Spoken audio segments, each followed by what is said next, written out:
ഇന്നത്തെ കാലത്ത് മെച്ചപ്പെട്ട ജീവിതത്തിന് പണം അത്യാവശ്യമാണ്. ചാണക്യൻ തന്റെ ചാണക്യനീതിയിൽ പണത്തെ സംബന്ധിച്ച് ചില കാര്യങ്ങൾ സൂചിപ്പിച്ചിട്ടുണ്ട്. ഒരു വ്യക്തി തന്റെ ജീവിതത്തിൽ ഈ കാര്യങ്ങൾ സ്വീകരിച്ചാൽ അവന്റെ മുന്നിൽ പണത്തിന് ഒരു കുറവും ഉണ്ടാകില്ലെന്ന് പറയപ്പെടുന്നു. ജീവിതത്തിന്റെ എല്ലാ മേഖലകളും ബന്ധപ്പെട്ട് നിരവധി കാര്യങ്ങൾ ചാണക്യൻ പറഞ്ഞിട്ടുണ്ട്.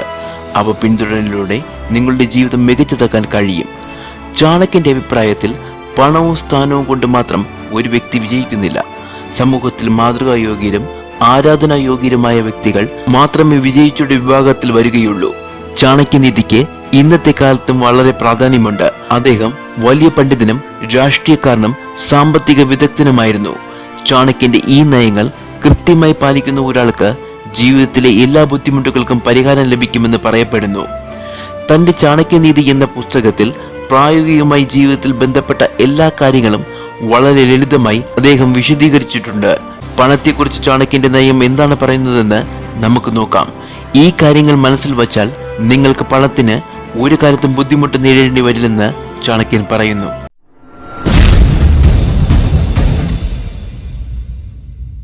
ഒന്നാമതായി, ചിന്താശൂന്യമായി ചെലവഴിക്കരുത്. ചാണക്യന്റെ അഭിപ്രായത്തിൽ പണം വെള്ളം പോലെ ചെലവഴിക്കുകയും മോശ സമയങ്ങൾക്കായി പണം സമ്പാദിച്ച് വയ്ക്കാതിരിക്കുകയും ചെയ്യുന്നവരെ വിഡ്ഢി എന്ന് വിളിക്കുന്നു. അത്തരക്കാർക്ക് കഷ്ടകാല സമയത്ത് കുഴപ്പങ്ങൾ നേരിടേണ്ടി വരും. എന്നാൽ കഷ്ടകാലത്തിലേക്കായി പണം സമ്പാദിച്ചു വയ്ക്കുന്നവരെ ജ്ഞാനി എന്ന് വിളിക്കുന്നു.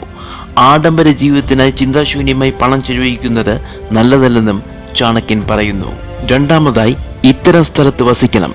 ചാണക്യന്റെ അഭിപ്രായത്തിൽ പണം ഒരു ഉപാധിയായി ഉപയോഗിക്കണം. ദുഷ്ടപ്രവൃത്തികൾ കൊണ്ട് സമ്പാദിച്ച പണത്തെ കൊണ്ട് നിങ്ങൾക്ക് ഒരു പ്രയോജനവും ഉണ്ടാകില്ല. പണത്തോട് ഒരാൾ ഒരിക്കലും ആസക്തി കാണിക്കരുത്. ചാണക്യന്റെ നയമനുസരിച്ച് തൊഴിലിനും ഉപജീവന മാർഗത്തിനുമുള്ള സ്ഥലങ്ങൾ വേണം നിങ്ങൾ ജീവിതത്തിനായി തിരഞ്ഞെടുക്കാൻ. അത്തരമൊരു സ്ഥലത്ത് താമസിക്കുന്നതിലൂടെ ഒരു വ്യക്തിക്ക് എളുപ്പത്തിൽ പണം സമ്പാദിക്കാനാകുന്നു. മൂന്നാമതായി, സൽപ്രവൃത്തികളുടെ സമ്പാദിക്കുക. ചാണക്യന്റെ അഭിപ്രായത്തിൽ അധാർമികമായ വഴികളിലൂടെ സമ്പാദിക്കുന്ന പണത്തിന്റെ ആയുസ് 10 വർഷം മാത്രമാണ്. 11ാം വർഷത്തിന് ശേഷം അത്തരം സമ്പത്ത് നശിച്ചു തുടങ്ങുകയും നിങ്ങളുടേതായതെല്ലാം അപഹരിക്കുകയും ചെയ്യുന്നു. പണം എപ്പോഴും ശരിയായ രീതിയിൽ സമ്പാദിക്കണം. തെറ്റായി സമ്പാദിച്ച പണം കുറച്ചു കാലത്തേക്ക് മാത്രമേ നിലനിൽക്കുകയുള്ളൂ. നാലാമതായി, മറ്റുള്ളവരെ ബഹുമാനിക്കണം. ചാണക്യന്റെ അഭിപ്രായത്തിൽ ആളുകൾ നിങ്ങളെ ബഹുമാനിക്കണമെങ്കിൽ നിങ്ങൾ മറ്റുള്ളവരെ ബഹുമാനിക്കണം.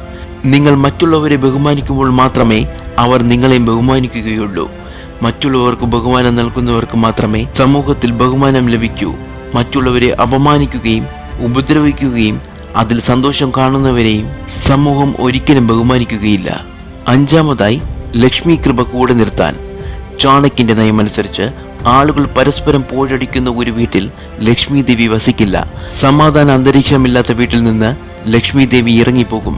അത്തരം വീടുകളിൽ പണം നിലനിൽക്കില്ല. സന്തോഷത്തിന്റെയും സമാധാനത്തിന്റെയും അന്തരീക്ഷമുള്ള വീട്ടിൽ ലക്ഷ്മി ദേവി കുടികൊള്ളും. അത്തരം വീട്ടിൽ സമ്പത്ത് എളുപ്പത്തിൽ ഒഴുകിയെത്തുകയും ചെയ്യും. ആറാമതായി, സമ്പത്തിൽ അഹങ്കരിക്കരുത്. പണത്തോടുള്ള അഭിനിവേശം എല്ലാവരിലുമുണ്ട്. എന്നാൽ പണത്തോടുള്ള അഭിനിവേശം ഒരിക്കലും പാടില്ലെന്ന് ചാണക്യൻ പറയുന്നു. അതായത് ഒരാൾ പണം സമ്പാദിക്കാൻ ഒരിക്കലും ഭ്രാന്തനാകരുത്. കാരണം പണം കിട്ടിയാൽ ആളുകൾ അഹങ്കാരികളാകും.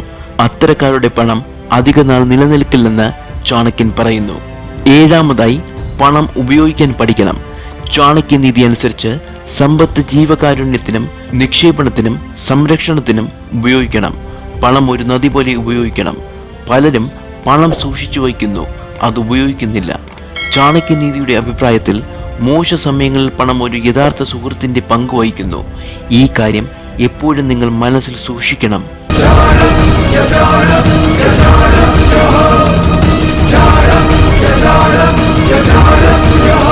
കൂടുതൽ അറിവുള്ള വീഡിയോസിനായി ചാനൽ സബ്സ്ക്രൈബ് ചെയ്യുക.